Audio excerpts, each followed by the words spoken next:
Gods and goddesses in training, welcome back to the channel. It's Uncle Makara. Today we're talking all about how to tap into your most divine self that is so protective that you don't even need to worry about these lower astral energies disrupting you, giving you hardship, giving you pain, and taking away your joy, stealing your joy away from you, okay? So this is something that I've understood. When you're working with the bottom three chakras, that's what society wants to keep us in. Doesn't want to keep us in the higher realms, in a sense, in the metaphysical world. So your heart space is going to be very, very important. If you can maintain your heart space and you can be in love, you can transmute any energy into love, you will remain protected, okay? It's very, very important to understand if there is an energy that you're feeding, like a demonic energy you're feeding, or you are practicing forms of black magic without discernment and practicality, right? You might notice some incubi, succubi types of energies coming through, draining you of your sexual life force, draining you of your energy. So one of the things to understand is, number one, you need either an emotional release or a sexual release of some sort, okay? Once you do this, you'll actually let go of those lower energies that are they're basically sitting right here, right? And if you can either raise it up to the heart or get rid of it entirely, it will transmute that energy, and these beings won't be able to come and contact you much further because you do not give consent for them to do so, okay? But sometimes there is a subconscious contract happening. And so we've got to understand, once we do shadow work, once we really delve into, these darker realms and so forth, like I know in my past life, I have been a practicer of, voodoo, black magic, all this kind of stuff, which is why I have such an interest to alchemize people out of those dark, lower negative states into more positive energies and frequencies. So through my process, I help you align all of your 7 chakra points in order for universal love to flow through you so that you can lead a life of happiness and self-actualize, basically. I help you to make sure that your life is flourishing instead of languishing, just getting by. So as a positive psychologist, I also have a lot of energy work that I've done either on myself or had practitioners do it to me. Also trained in energy work, Kundalini body work, and so forth. So it's really important for you to understand that if your energy is staying stuck or trapped in certain aspects of your body, you've got to be willing to let that go, okay? A lot of us, we keep it within us because it's serving us in some way. So you have to ask yourself the question, how is this issue serving me? Some people say, yeah, we don't need to worry about the problem, only the solution. Well, how are you going to get to the solution if you don't know what the problem is? You see what I'm saying? So you might just be going and leaping in your consciousness, reaching some conclusion that is not even correct. So this is why you need discernment. This is why you need to set an intention before your practices. You see what I'm saying? This is why we stress it so much on this channel, right? Because once you start off with a very clean, pristine, pure intention, those beings cannot break the contract of that intention because you've created an energetic container, a space with which it's a safe space. You've created your actual own safe space using your consciousness, using your container. Okay? So some people like to do this, and this is a powerful thing to do for empaths or starseeds or channelers or healers, anybody who's going into this kind of work. Personal development people too, we are peak performance shamans, so we're helping everybody, including entrepreneurs, influencers, everybody, right? What I've noticed is if you put a hand over your heart releasing oxytocin and you imagine a giant water bubble around you. I use water because I'm a water element and I'm a water elemental. So I use a water bubble, but maybe you can use your element according to your astrology and so forth, your zodiac sign, earth bubble, or you can create a fire bubble and so forth. And that can actually prevent energies from entering into your field, into your auric field. If you're easily absorbing things from like social environments, I know that a lot of hypersensitive people or spiritual intuitives have an issue with this, where they absorb other people's storylines, other people's traumas, other people's, values and so forth as they do work with them, or they're in their vicinity or in their proximity. So it's important for you to understand, like, hey man, I've got my boundaries, right?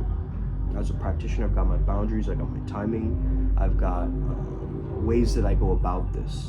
Next thing you want to know when it comes down to cleansing and purifying your space, you can always use sage or incense or one of these things, right? Very powerful, but you can just do it in your own space. And also having crystals is sometimes very beneficial because you can actually attune to the power of that crystal. So if the crystal has protective qualities, such as amethyst, for instance, which protects like your third eye and so forth, it can be very, very powerful if you just have that in your pocket or have it in a locket or somewhere, right?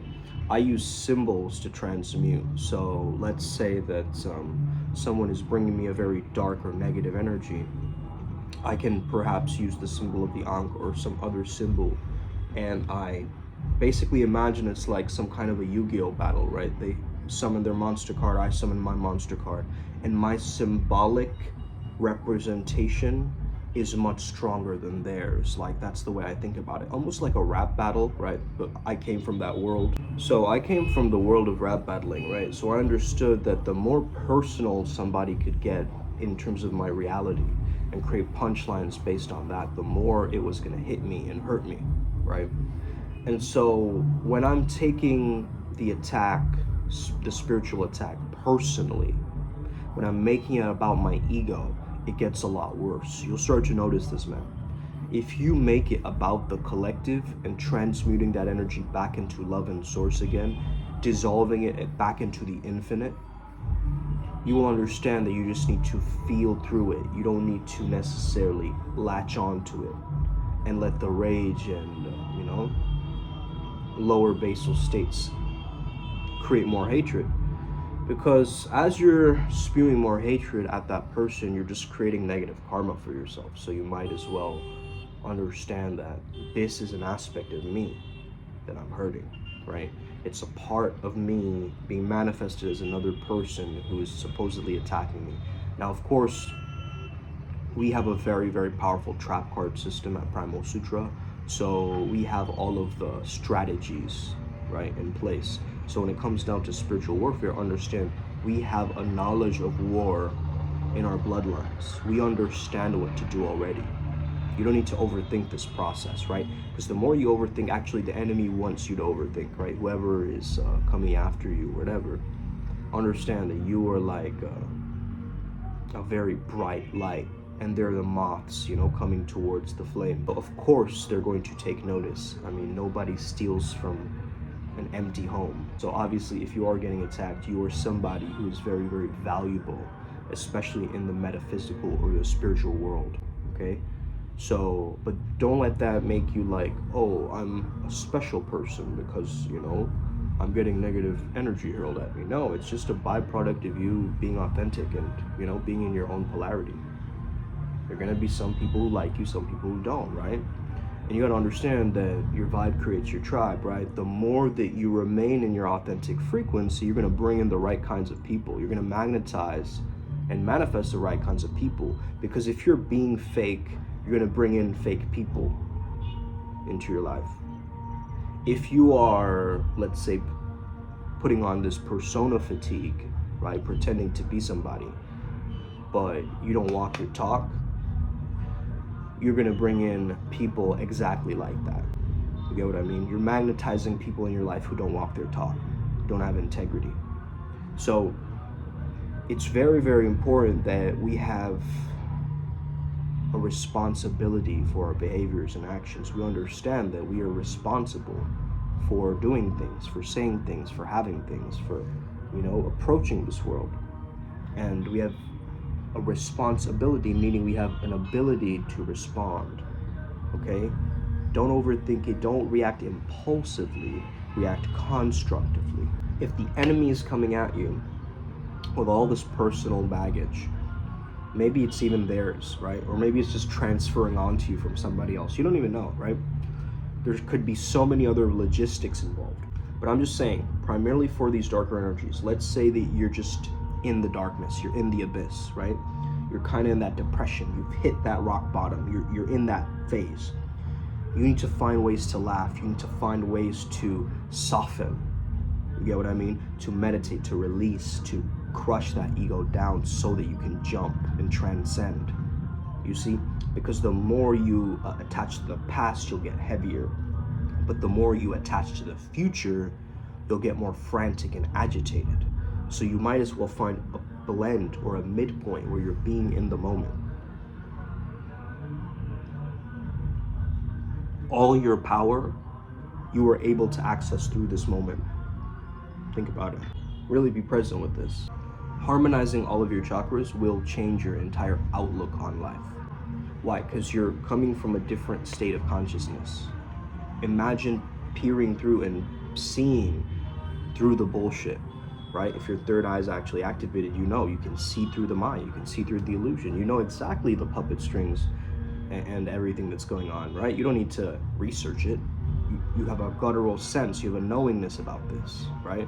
Listen, if you want to explore how to discover the contradictory nature and face your inner demons, you're going to have to watch the movie Kymatica, and I'm on the reviews right now, and someone has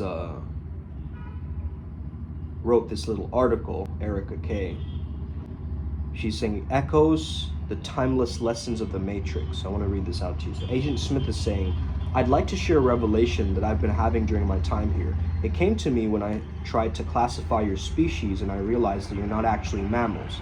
Every mammal on this planet instinctively develops a natural equilibrium with the surrounding environment, but you humans do not.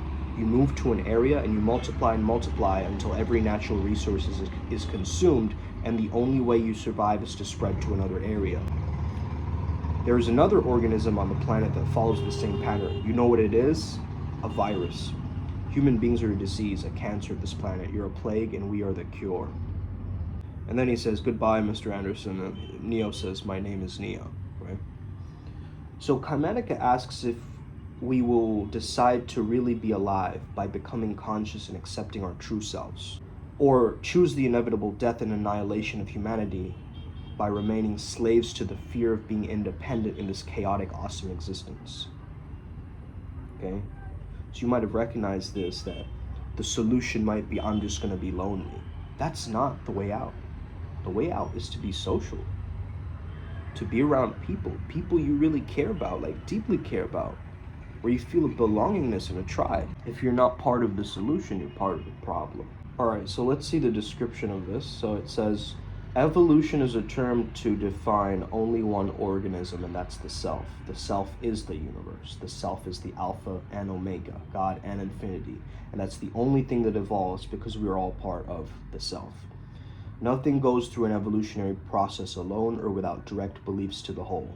So when you begin to think that there's this controlling elite, this controlling hand behind the curtains, leading the planet to destruction, when you think the end is near, the apocalypse, Armageddon, and when you think we as a species are doomed, it is not they. It is you that brought this about, and for a good reason. You are evolving. Stop blaming everybody and everything else. Quit panicking about global tyranny and natural disaster and pay attention. Because the world is telling you something. It's telling you exactly what is wrong with you and how to fix it. Boom. Okay? If that doesn't make you want to watch the movie, bro, I don't even know. But rep that movie. If you watch the movie, come back and comment, right? It's on YouTube as well. Just type in Kymatica, okay? Kymatica, I believe, okay? Shout out to Phoenix, who actually recommended this movie to me first. And we're going to New Zealand to meet with him as well. It's going to be absolutely phenomenal. We're going to meet with the Maori people, right? And we're going to have a lot of attunements there, okay? A lot of attunements in New Zealand. So if you're interested in working with myself, Ryan G, Savage Shaman Seminars, Primal Sutra, you want to create a bridge, you want to meet the tribe members, join us. May you never be the same again. This is going to be epic. Let's go. We're all going to make it. I'll see you on the other side. May the flow be with you.